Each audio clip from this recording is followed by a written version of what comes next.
Hi, it's Mallory with Norwalk Easter Public Library, and I'm going to show you my favorite recipe for no-cook Play-Doh.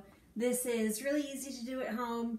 You just need something you can boil water in, microwave, stove, kettle, whatever, and some basic ingredients, most of which you would probably have around the house already.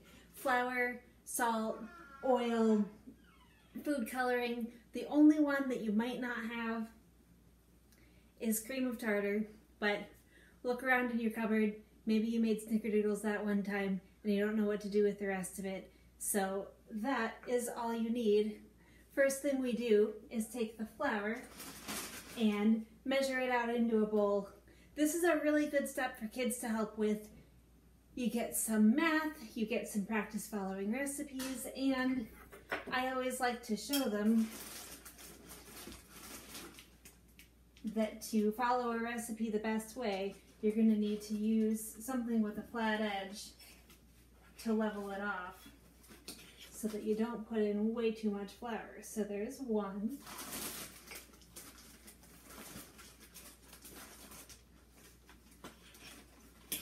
And there's two.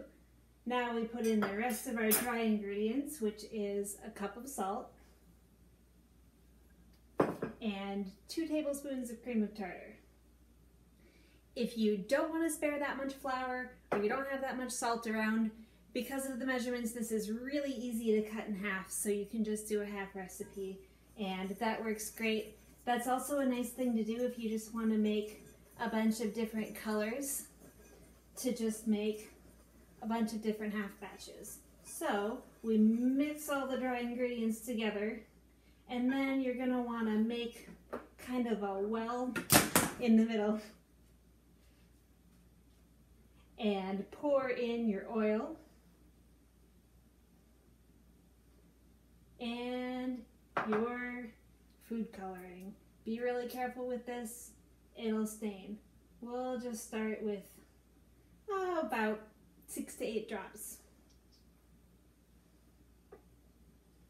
Now you're going to add your boiling water. So this was just boiling in my kettle.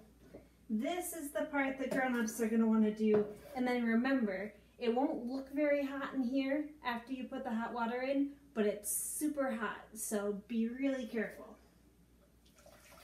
So we're putting in 2 cups of boiling water. Make sure you pour this right in where the food coloring is. And that helps spread out the food coloring so that it's not all just in one spot. So now we're going to stir. You can use a wooden spoon for this part, but it might dye it whatever color you're using. I can already tell we're going to need a little bit more food coloring. So before we get it all mixed in, I'm going to go ahead and add a little more. But if you want lighter colors, that works just fine too. So we're going to keep mixing.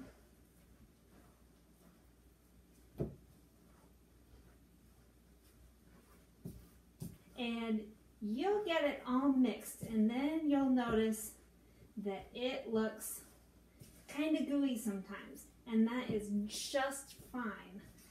You'll let it sit and cool off, and by the time it's cool enough to touch, it'll be firm. So that is pretty much all mixed in, but it's still really, really hot. So I'm going to let that sit for a second. And while it does, you don't have to remember everything I tell you about the recipe because I'll link to it. It's from a blog called The Artful Parent, and it's a really good recipe. We've done some things at the library where we have had a Play-Doh making workshop, and every table has gotten to make their own, and it's really fun for kids to help. And it helps following along recipes, but without worrying about making something edible in the end. So it's a really good way to practice cooking. So I think this is still pretty hot, but it is just about done. And you can use some other things to color too if you happen to have liquid watercolor paints around. Those work great. And if you have the gel food coloring, that makes the colors even brighter. When I use that, sometimes I like to mix it into the hot water ahead of time because it helps it mix around a little better. So I think we are just about done.